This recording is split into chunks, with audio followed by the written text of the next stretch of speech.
Hi, everyone. All right, Hello. so uh, allow me to have a brief introduction of myself. I'm Dawei, and I'm a second year graduate student in data science program. I'm also the current vice president of data science group. And you may also see my picture on the CDM Tutoring Center page. And here's our guest speaker, Jocelyn Tan. She is a proud alumna from our group. And right now, she's working as a data scientist at Adtalem.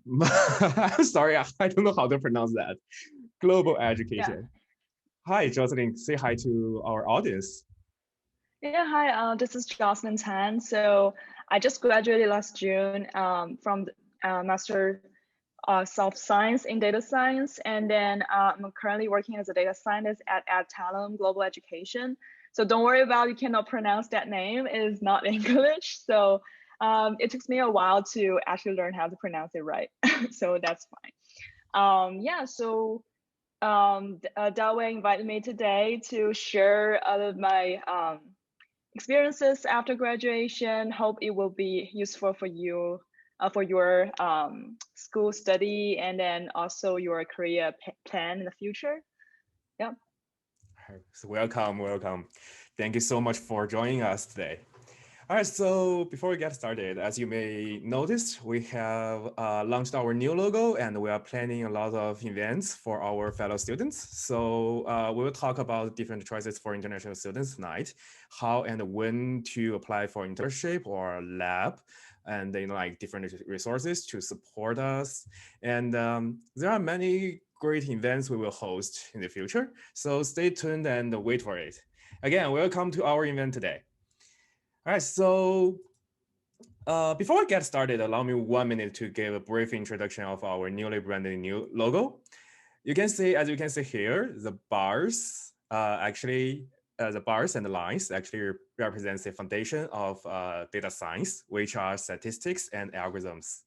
The prompt and cursor represent computational tools, looks like a terminal, right? So we love diversity, and that's why we use different colors here. And the DSGS is actually as data science group. And yeah, so just please stay tuned, and we will host more great events for you guys in the future.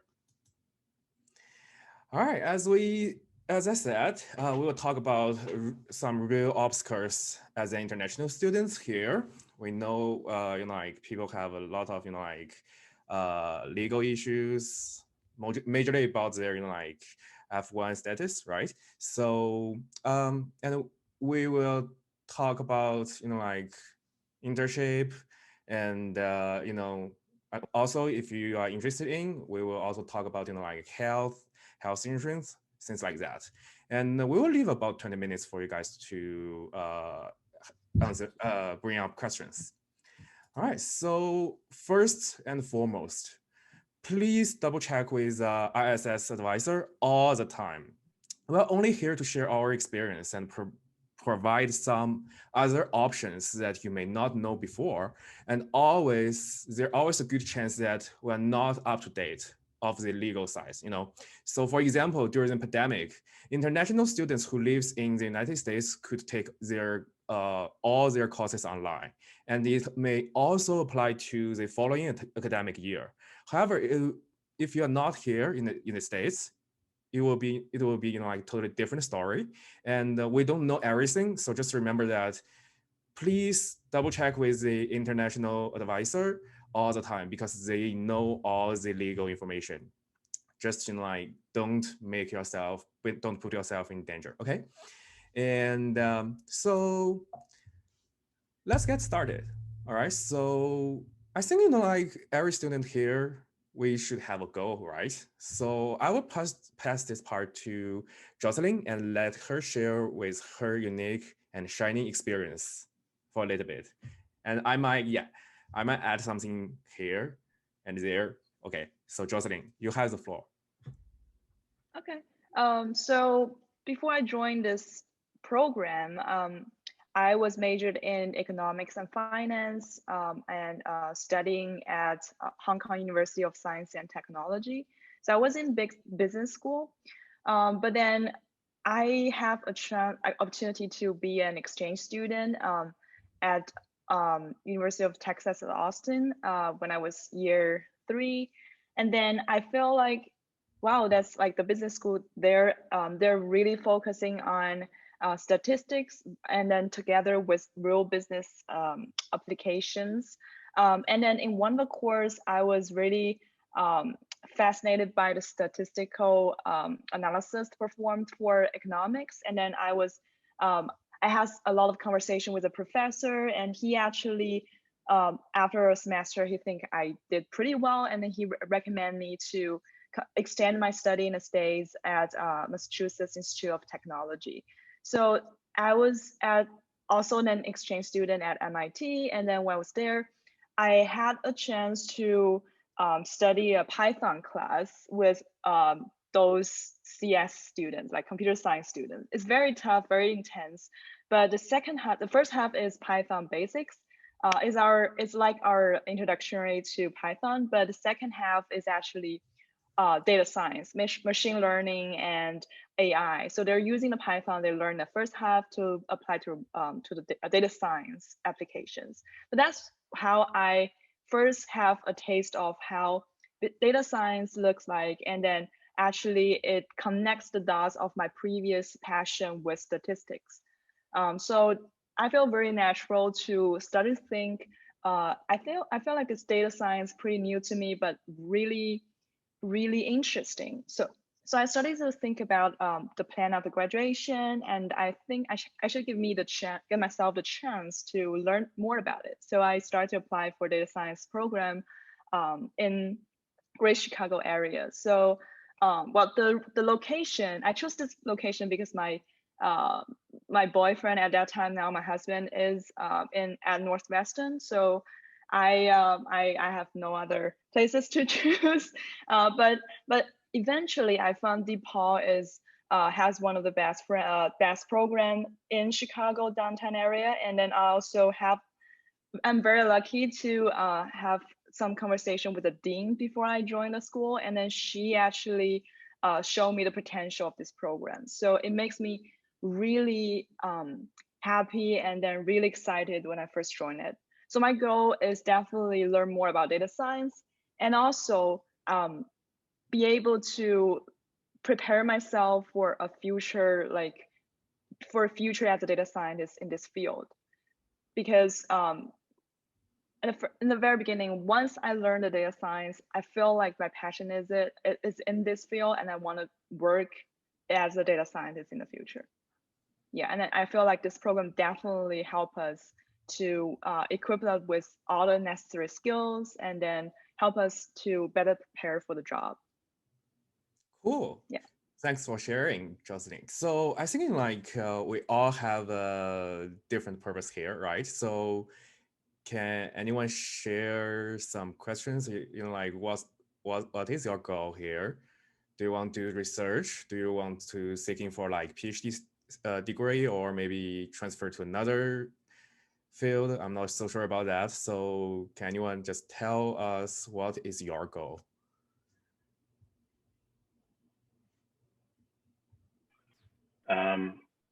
For me personally, I actually have no background in statistics or data analysis. I came from doing my bachelor's in hospitality business.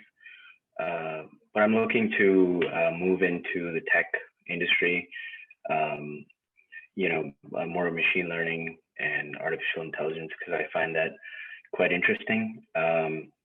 I was looking for machine learning internships for the summer, but since I've only been I'm only a first year graduate student, I didn't end up getting any. So I decided to take summer classes and then create projects over the summer. I have certain paths to, create a project a week or a project every 2 weeks, and then make them related to machine learning or artificial intelligence in some way, and go from there. That's That's the idea currently, but that's my goal for after I graduate.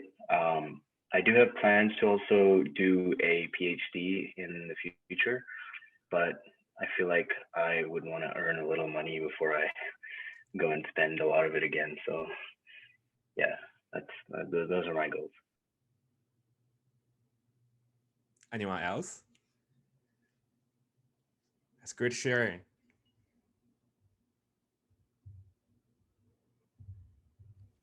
I guess I can share. So I came from a economics background, but my school was not that into quantitative, so I didn't get that much experience with statistics or quantitative side. So this is very new to me with coding and everything. And I really don't know what I'm looking for. And that is why I've been openly looking for an internship to kind of figure out where I am supposed to go or like what I'm interested in. But I haven't been able to get any, but I'm still openly looking for one. So hopefully once I get an internship, I have a clear picture of what I really want to do. That's cool.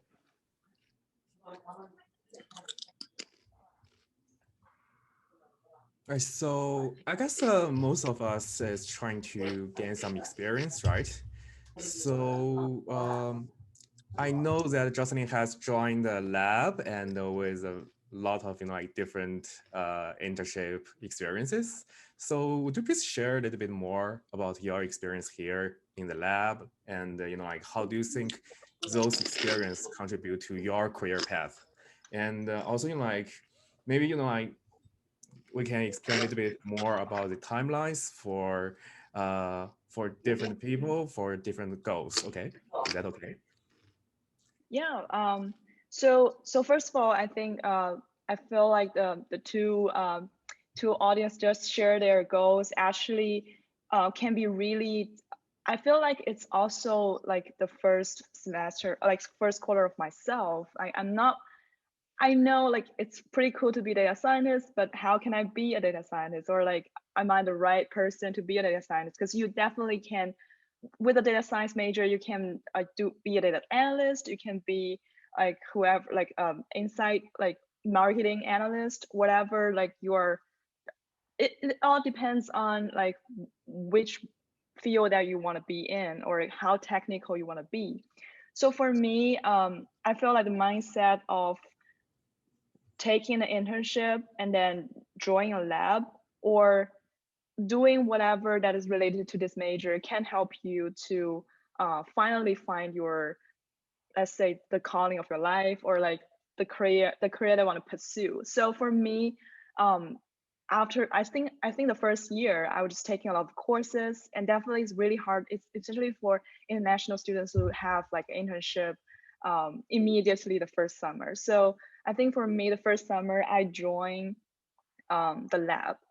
So why I'm joining this lab is because I had this professor who's teaching us machine learning, the first machine learning course, and then he actually is in the industry, so he's an adjunct professor, and then after, I think in the office hour he mentioned whoever have question about their career planning, you can also come to the office hour. So I took that chance, and then I put my resume in front of his desk and asking him like what is lacking, like why no one is trying to like why no one's providing me any internships opportunities. And he said, well, academically you might be qualified, but you're not having a lot of relevant data science experience, real data science experiences. So I was like, well, but if you're not giving me this internship, how can I have real experiences, right? That's like the dilemma that we're all facing. So he said, well, why not join some lab? And then at that time, I have this mindset that once you join a lab, you become a PhD. So I was like, I don't want to, like, I don't know. And then he said, no, actually, you can publish some paper, or even though you don't finally reach the publication stage, but you still like gain some real experiences. You're talking with professors on a weekly basis. You're collaborating with other students as a team. and then maybe you have a chance to face the real clients. And that will help you, for example, in the future interview, you have experiences, right? And then when they ask about communication skills, you can say, oh, I communicate with my teammates, my professor every day, and then that's how we present our results. So, and then he convinced me, and then I started to approach my advisor. So my advisor is Daniela Raiku. So she is actually a really good mentor of my program, and then she actually she actually overlooked several like 2 labs in SCDM. And then she's starting to introduce me to her research team, and then she actually invited me to several meetings, weekly meetings with all of the projects, sync ups, and then let me choose which project I want to work on the most. So that she's very open to all of the students who have this passion in data science and also passion in research. But for her proposal is that if you want to join this lab, you have to join like at least 1 year, or like I don't want to see you like quit in between, because that is the timeline for research, right? Like you cannot just publish something in 1 month or 2 months. So your mindset for a research experiences could be a longer timeline than a summer internship, which is only 10 weeks. And that is something that you have to consider. For me, I choose that. So I think 1 year I can learn, and then so that's how I joined it. So my timeline is I started this lab May 2019, and then I finished. I stay in the lab until I graduate, and I published 2 papers during that 1 year. So pretty fruitful experiences. And then I think other than the publication, the most important thing is I have the chance to learn from Professor Raiku and also Professor First. So those two like very they have like more than 20 years of experiences in this field, and then I learn from them every day, and I also learn from the PhD students working with me. And then I became like really good friends of all of those lab mates.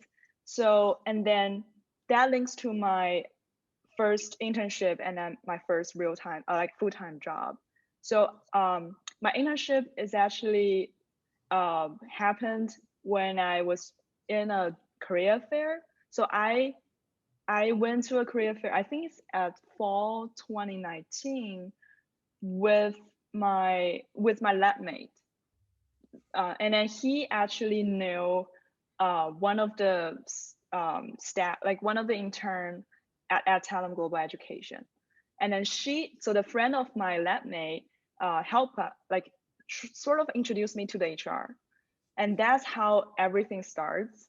So for me, it's like sometimes you don't think too much about, like you don't have to worry too much about the future, because you can just keep exploring different paths, and then one person will come to you and give you an opportunity that actually helps you, right? So always like be open to all of the opportunities.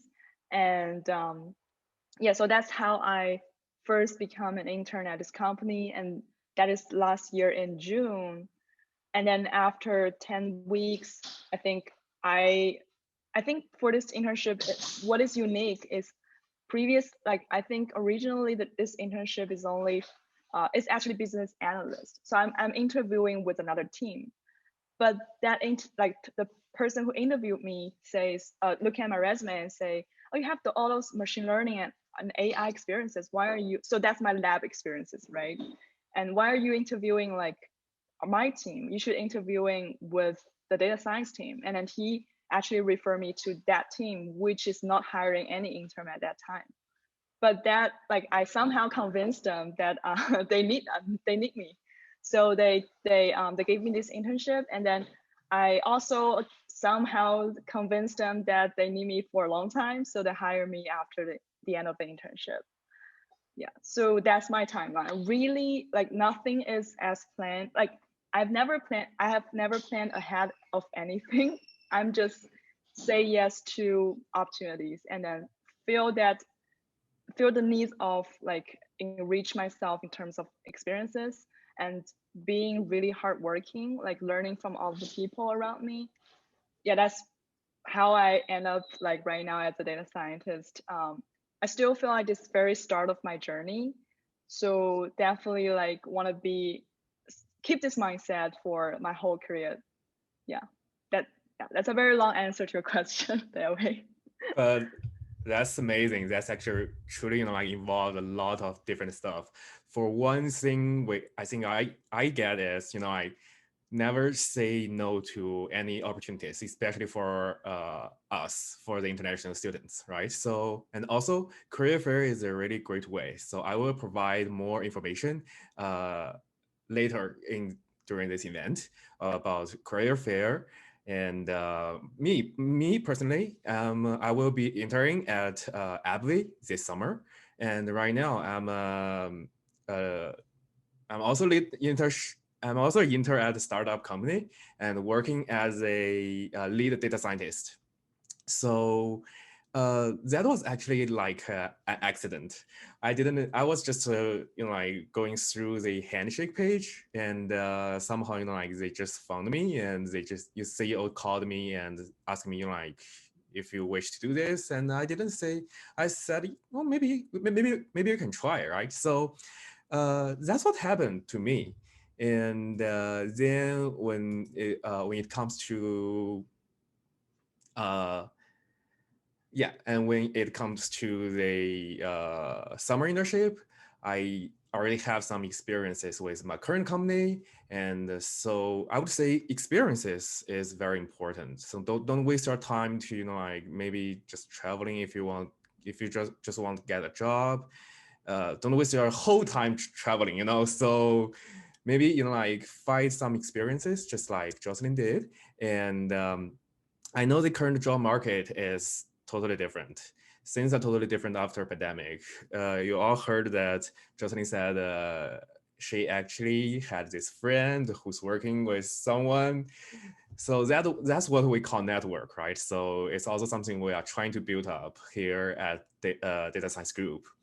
And the current job market is actually getting better. So don't stop looking for the opportunities. Even though there are something like paid, unpaid, it's all great opportunities. It will give you some experiences, I would say. And also like joining the lab would be a great idea as well. So yeah, so just keep looking. And normally for the timelines, like some of you has already mentioned, summer intern will be kind of important, but the big companies will start hiring people during fall. So if you're looking for the summer intern for next year, you should start preparing all the way from, I think, start preparing now, because there will be a lot of materials you will need, like your resume, your portfolio, your LinkedIn page, right? So you need to be fully ready before you launch everything, before any other people could see your profile, right? So I would say starting preparing those things like now, and never stop looking on those things about, like internship or yeah, about internship or any other opportunities, right? So also the job market is getting better and better now, so just don't stop looking.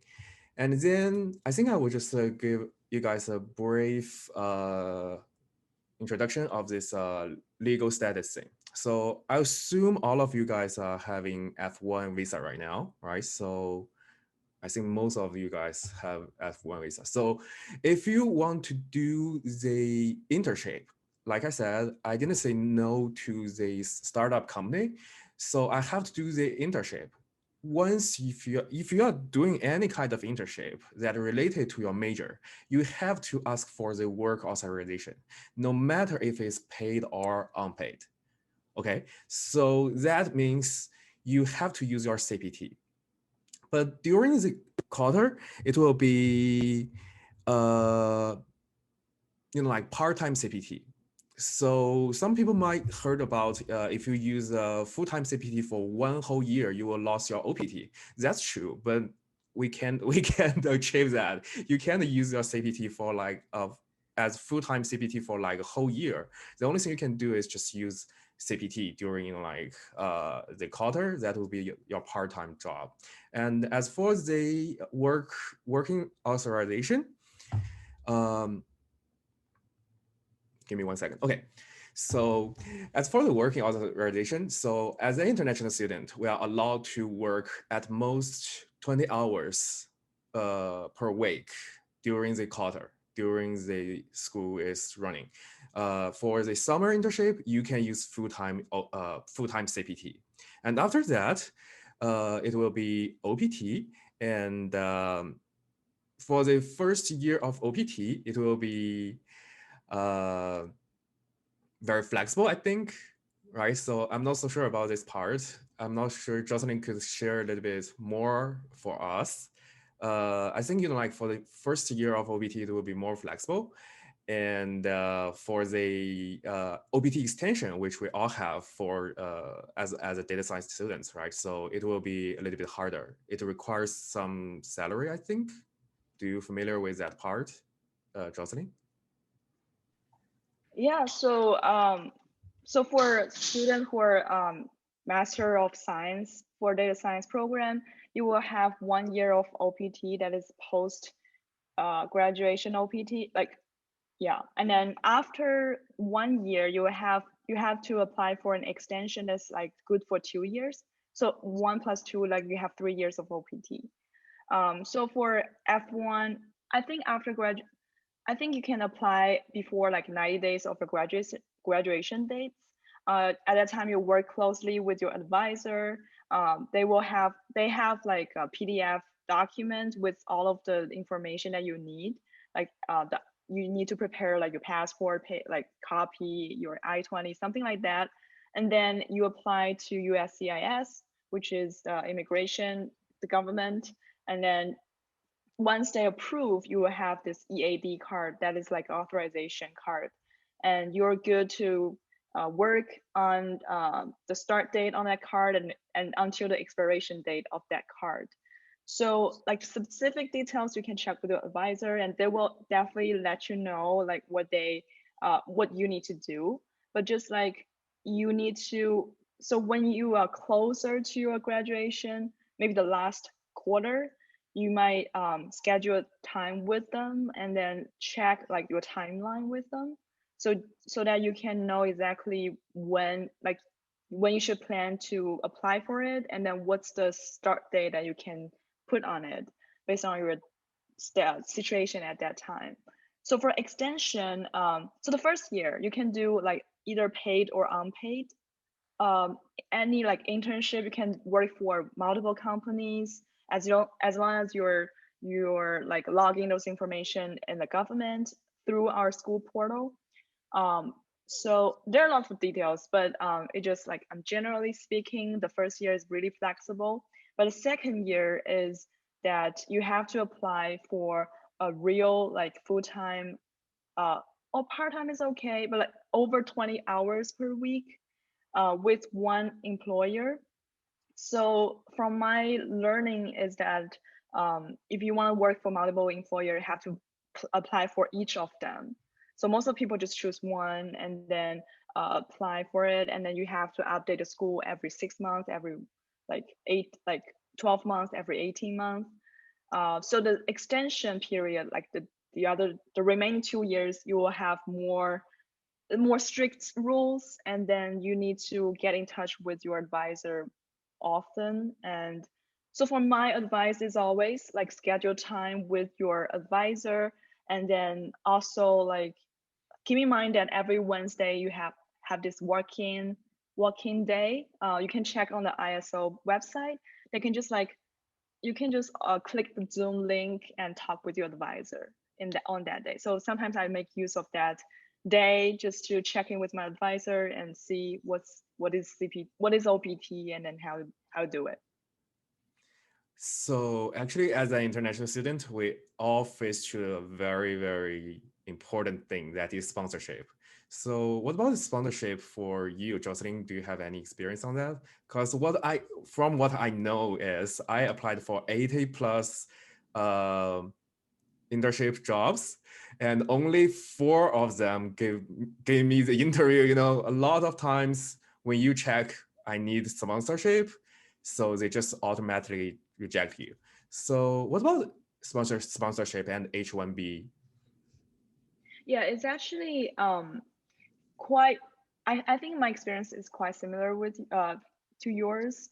I think so. First of all, as international students, I recommend you being very honest in your application.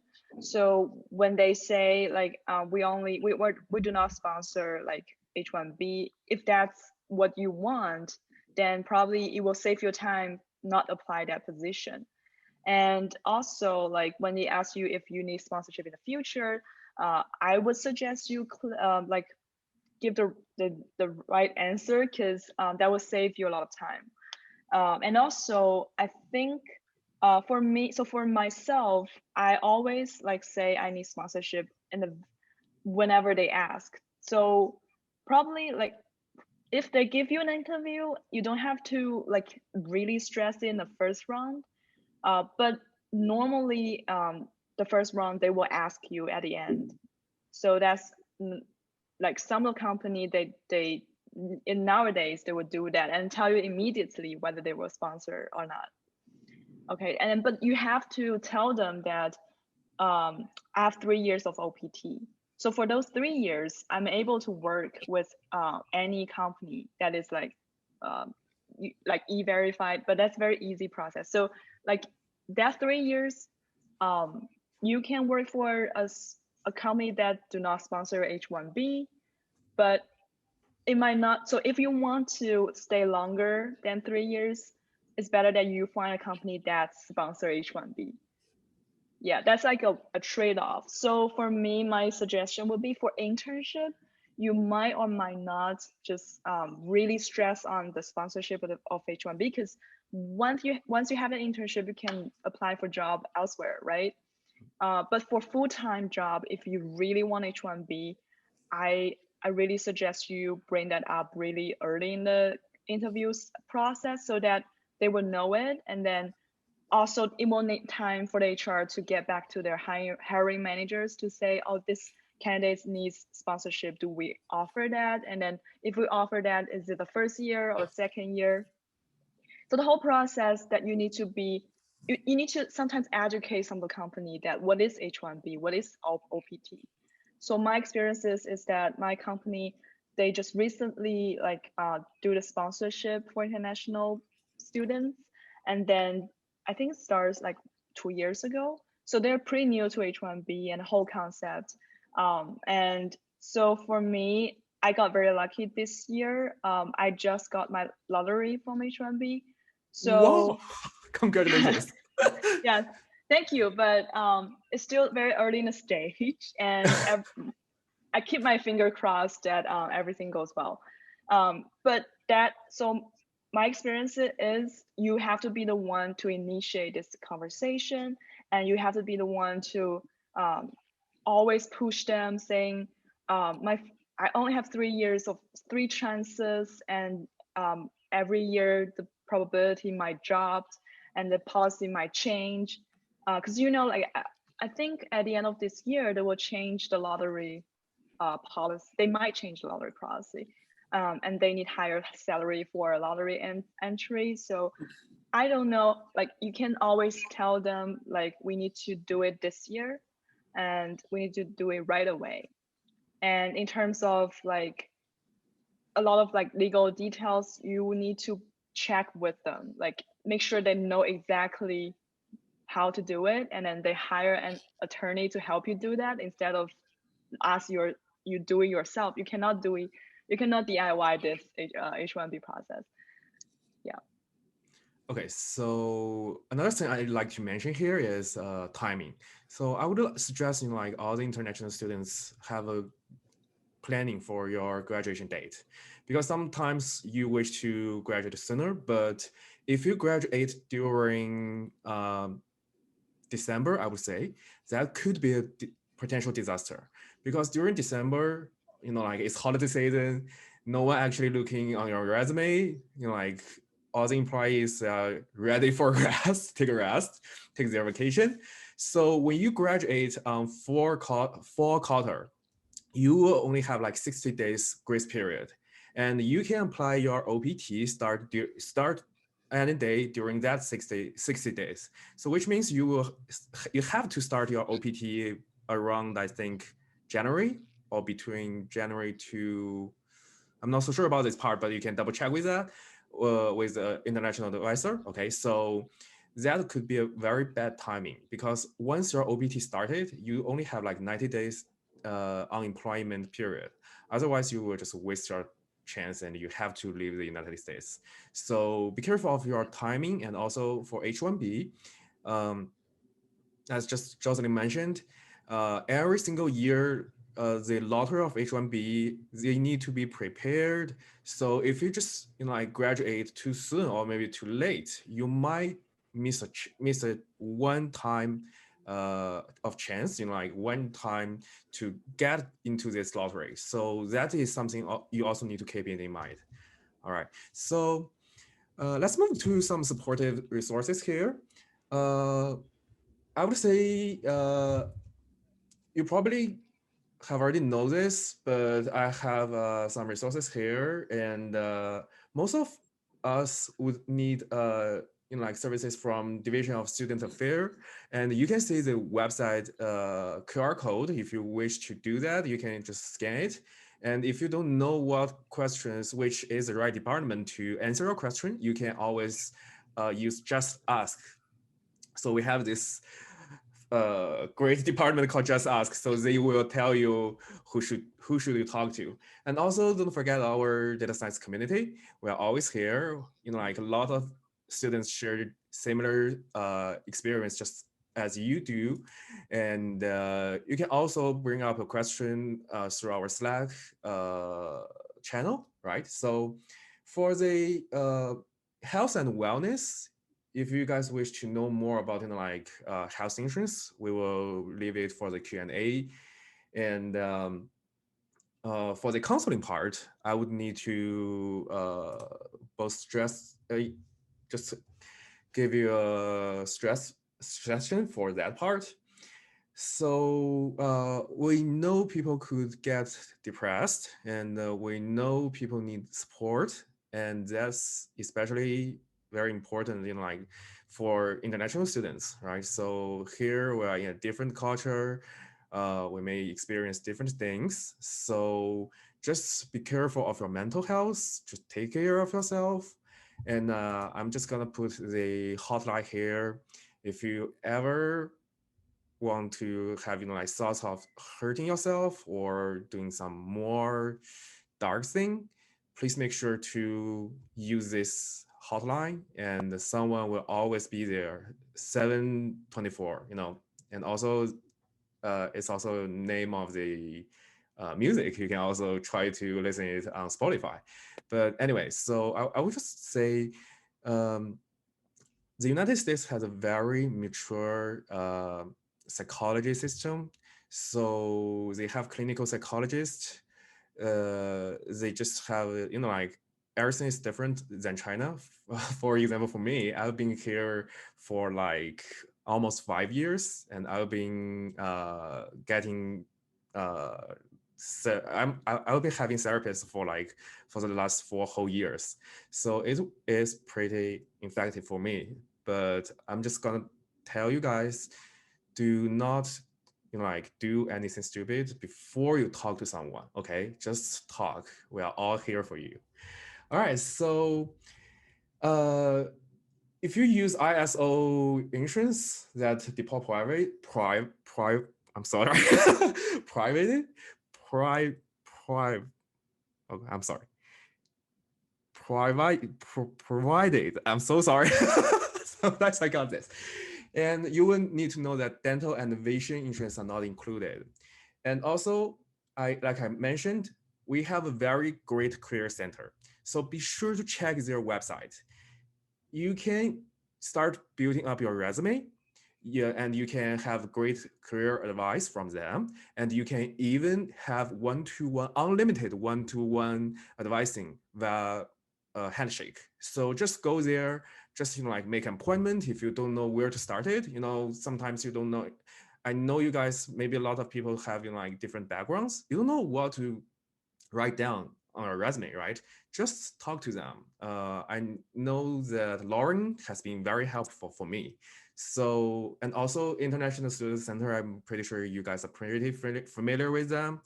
So yeah, that's all. And a small tip here is if your F1 visa expired, but your I-20 is still valid, you can still travel to other countries, but it's only limited to Canada, Mexico, and like some limited places for a short trip. And you are not allowed to travel to other countries.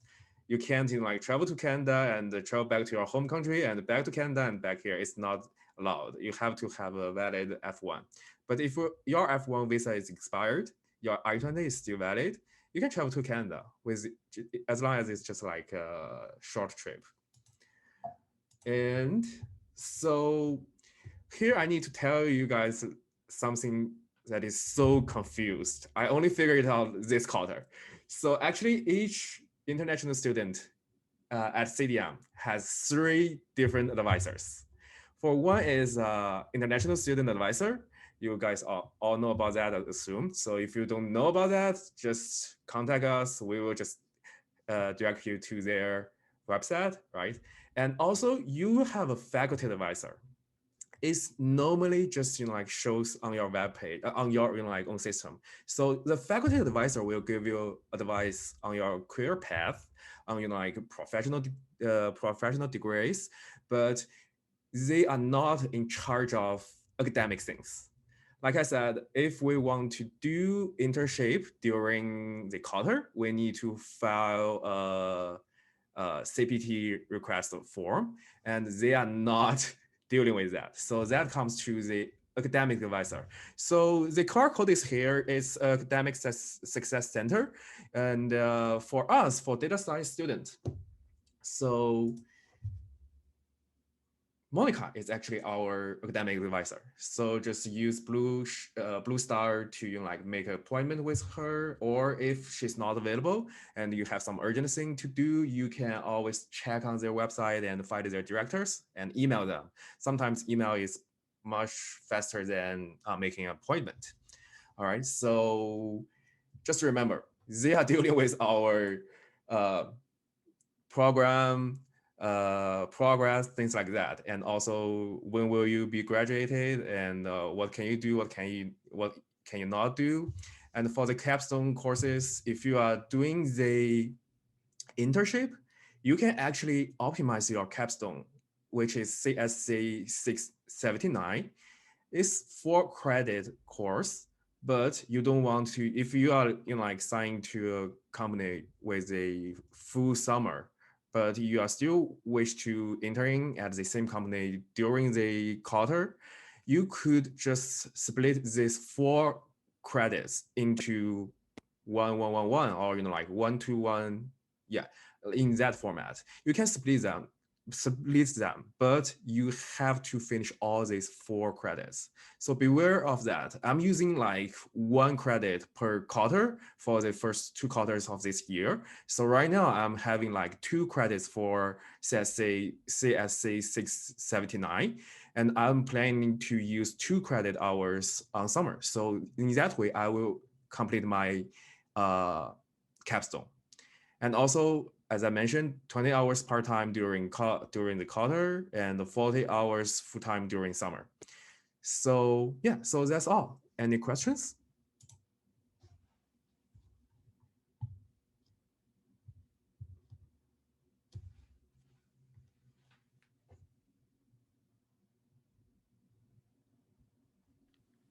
I guess this is for Jocelyn.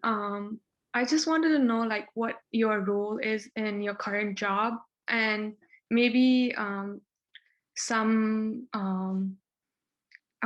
like what courses that CDM DePaul offers that you think is very helpful for you and would recommend for us to take. Sure. Thanks for the question. So I'm a data scientist at this, what we call, our team name is Advanced Analytics. So at Adtalem, Advanced Analytics is under ACE.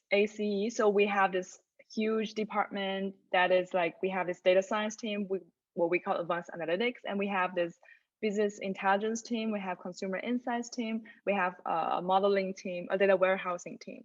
So for us, we are actually handling the, like the modeling or like the machine learning part of it. But in the real world, that is not like, just imagine that one of your final projects, right? You have to first find the data and then do the data pre-processing and doing like find the right algorithm to like whether it's unsupervised or supervised, and then right have a final report. So in the real world, um, every step can be more complex, but it's like very similar. So in the first, but there's one more step before you. There's one step ahead, like like prior to the data collection step, is you need to define your project, or you need to know what the clients wants, and then that part is something that you can only probably learn in the real world, or as a full-time like internship or from a full-time job.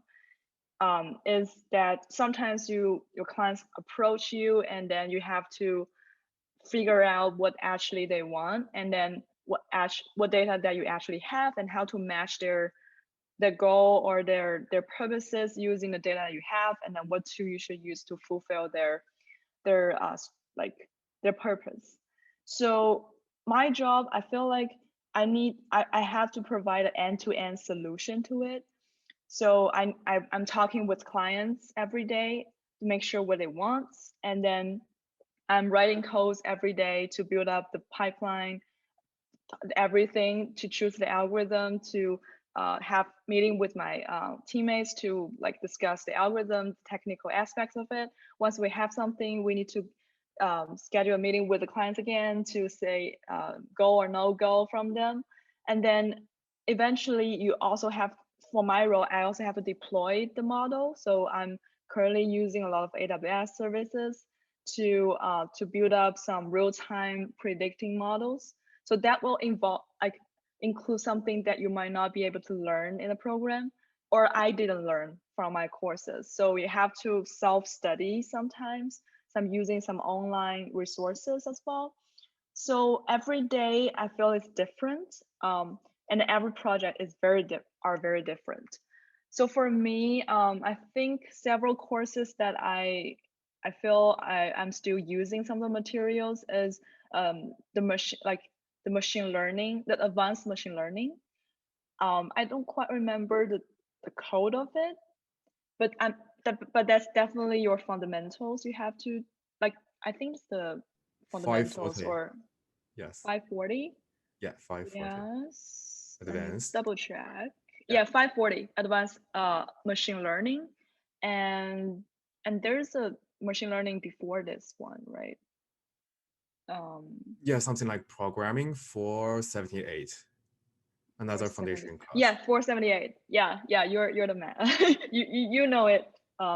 So those two, I feel like if you follow the course, you do all of the assignments, make sure you have all those code like stored somewhere. I put them in my GitHub, so I can always refer back, because there is some code that you might be able to reuse in the future. So that's definitely very helpful. And I did have some like maybe some of the courses that you might not, like most of the student might not take. I took introductory to image processing, and I even took the applied image analysis. That is like the second course. And then I have the chance to also sit in this computer vision course. So that's like three courses that is very sort of like outside of the core curriculum. But for me, because I'm in this lab, and actually like I need those knowledge to do my lab work. So my lab is mainly focusing on using computer vision. So I took like those three electives that you might or might not be taking, but for me, those electives are really helpful. But it's very specific to my case. Okay. And I do remember I take a neural network and deep learning. That one is the most challenging course I've ever taken. I think at the end, just to let you know how hard it is, like the professor, Professor Tamuro, she asked us to, so first we have to handwrite a lot of like math in the first few assignments, and then at the end, so she even asked us to code from scratch some neural network algorithm. And at the end, they even like the final project is even like a Kaggle competition. So you're competing with your classmates, and then you can see your ranking every day. Very interesting project, very difficult project, but also like very competitive. Like your peers, they're like really want to have a high score on the leaderboard. Um, yeah, so that one is very interesting. And then let me see. And then also like mining big data is the one I took with Professor um, Rising? with Alex, yeah, Racing. And then I think he's one of the most like helpful. Like he's very always willing to help. Like whenever you email him, he will respond to you like by a day. But if he don't do that right now, don't like don't say anything. But like he's very nice. And then I sometimes ask him a lot of questions that might or might not directly related to the course. I might ask him something about my work, or like, yeah, he's always there willing to help, and he knows a lot of like big data tools. Those are Hadoop, like Hive, Spark, PySparks. That's you can ask him about it.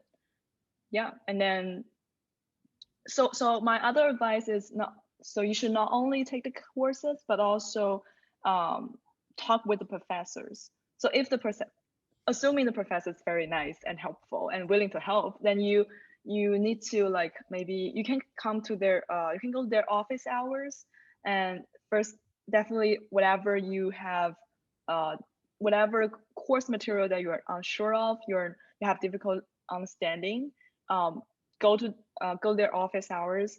And then also if you're unsure about your career planning, or like how you like whether you have these questions about career, about courses, about like data science in general, you can find this professor and talk with them. I think most of the professors that I had class with, they're all willing to like listen to your questions and answer them. Yeah, so you have to find you like you're not only here to learn those knowledges, but you're also here to sort of know what kind of, so those professors, right, they were PhDs, right? You can talk to them to learn about PhD, and then some of them are in the industry already, and you can ask them about what it's like to be in this industry. So yeah, that's my advice. I would like to add a little bit here, because as a lead data scientist, which I really don't want to do, I'm actually interviewing a lot of people right now. So I would like to tell you guys something like, for one, do not question yourself, because sometimes it's just only the matter of fating. Maybe you are not the best fit for the position, right? So you're not getting rejected because you are not good enough. Maybe your scale it doesn't fit for the position. But what I am looking for, if you wish to be a data scientist, and if you wish to be a data engineering, and if you wish to be a data engineer, that will be a different story. But if you wish to be a data scientist, what I'm looking for is the problem solving abilities. So you need to show me the problem solving abilities and your study abilities. So I agree with Jocelyn about like 478 and 540, those two classes. So I would say a lot of people that I interviewed, they are more like laborers, like data science laborers, not data scientists, because they only know how to use code. They only know like, okay, I'm gonna use this parameter and I'm gonna like do this and do that, but they don't know why. They don't know the pros and cons. They don't know the algorithm very well, and I can tell because I have like very deep questions for them. So at the end of the interview, they would all of them would know, like, oh, okay, I actually don't know about that question, so I might need to work harder over there. So I stress, like when we do coding, when we do the homework, use our brain. Just try to. You don't have to know everything, but you're gonna need to know. Okay, so this is something I learned. This is something like this is pros, this is cons. So I know when and where to apply them. And also just prepare some like details, some examples for your interview to prove your ability. Because like from your schoolwork, from your projects, people may not know you. Like, okay, so that's a fancy project, but what did you do? Right? So did you have any references? Right? So did you have any help from outside? They don't know. So you need to tell them, you need to convince them like, okay, I met this problem that they never taught me before. Like I'm using the carbon filter. If you know that, you are you're very, very impressive, I would say. Because carbon filter, no one has ever taught us here at DePaul. But it is some algorithm that I learned by myself. I did a lot of research. That's a basic quality for as a like as a data scientist. So I would say like put more effort on the algorithms. You don't need to know each equations. You don't need to write down all the equations over there, but you need to know like why are we using this one, right? So that's my suggestion. All right, so does anyone else have any questions? And also for the people you can like I think you you all stayed here for a whole hour, but you can see in the chatting window there is a link. You can add your information over there so we can start networking. And yeah, so Jocelyn, would you please just like if you're willing to do that, would you please just add your information as well over there? So yeah, any other questions?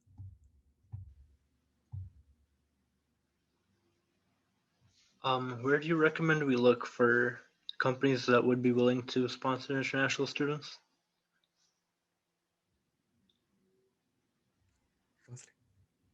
Yeah, I think you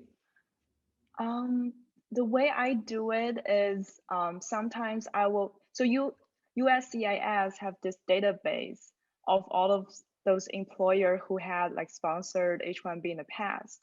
So sometimes when I have an interview with a company, if I'm not very sure about their sponsorship, I'll just search their name. But that's like probably very indirect solution. So so my suggestion is always like so I hope there's a list of like sponsored company. I do think if you Google it, you might see They it. do have it. Yeah, they are all public information. There is a website, so Yeah. you can search them, and you can know, like how many H1B the applications they submit in which year, and how many were approved. Yes.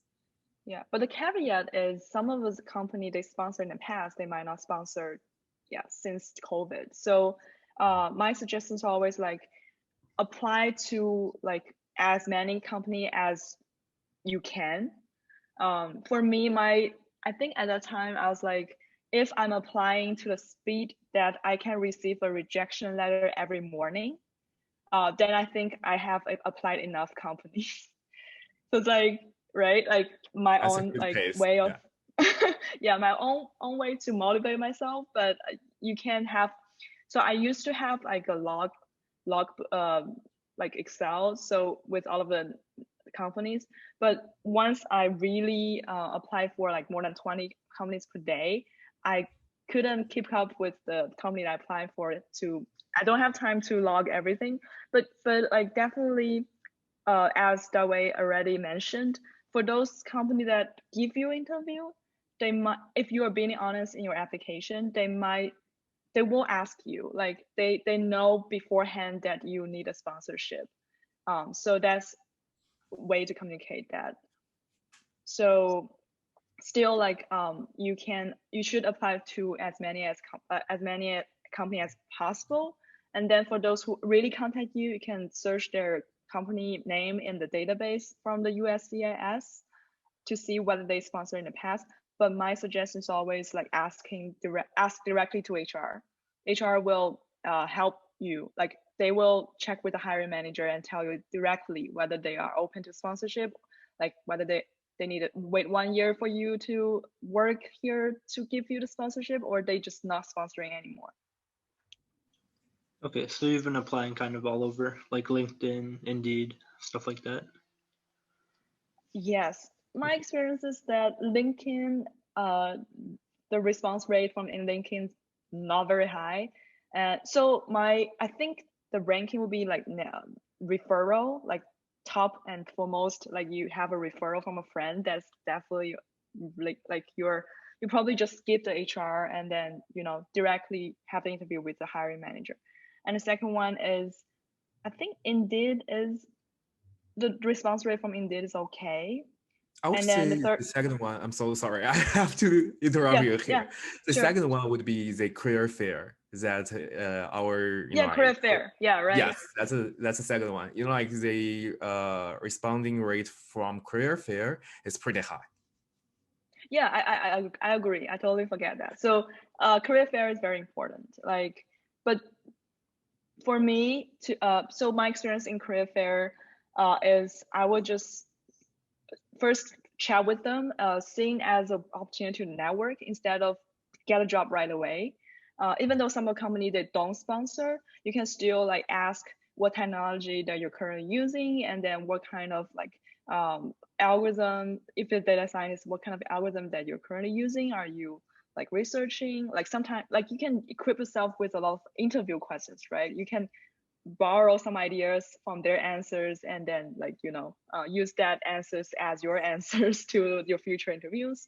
So that's definitely a really good practice that you're talking with those people. So I had experience that I'm talking with all of those, especially sometimes you see some of the desks are very like there's low line behind some of the desks. Like some companies just no one is interested in.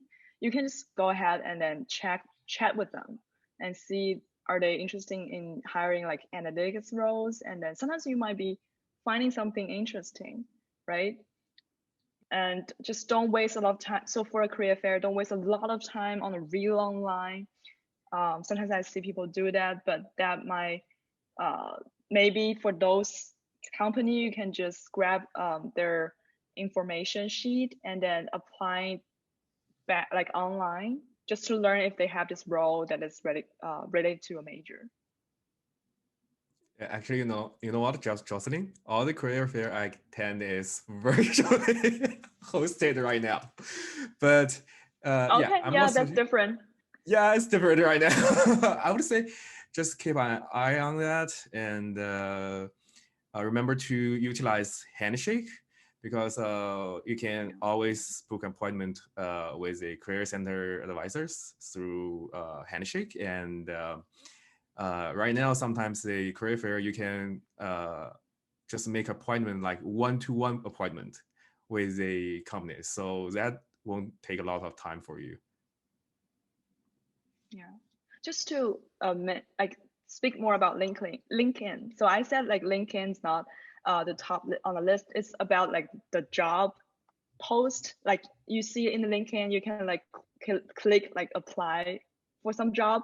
That part I'm not seeing a lot of response rate, but you definitely have to be maintaining your LinkedIn page, right? Like that's your online resume, and I think most of HR will look at your LinkedIn before they interview you. Make sure that's up to date, and then make sure you have a really professional profile photo. And then, yeah, I think that's very important too.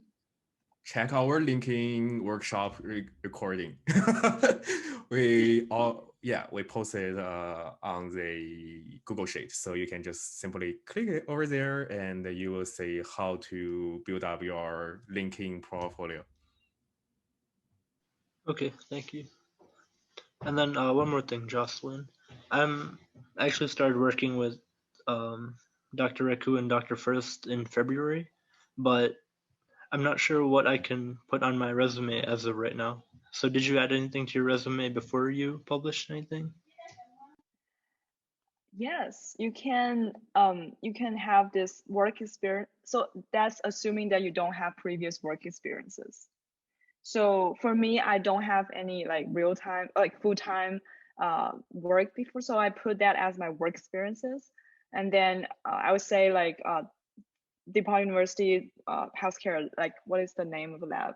So you put the name of lab there, and then you put your daily like your for example extracting information from like medical images, and then like put all everything you're currently doing, just as you're doing this as a full-time job.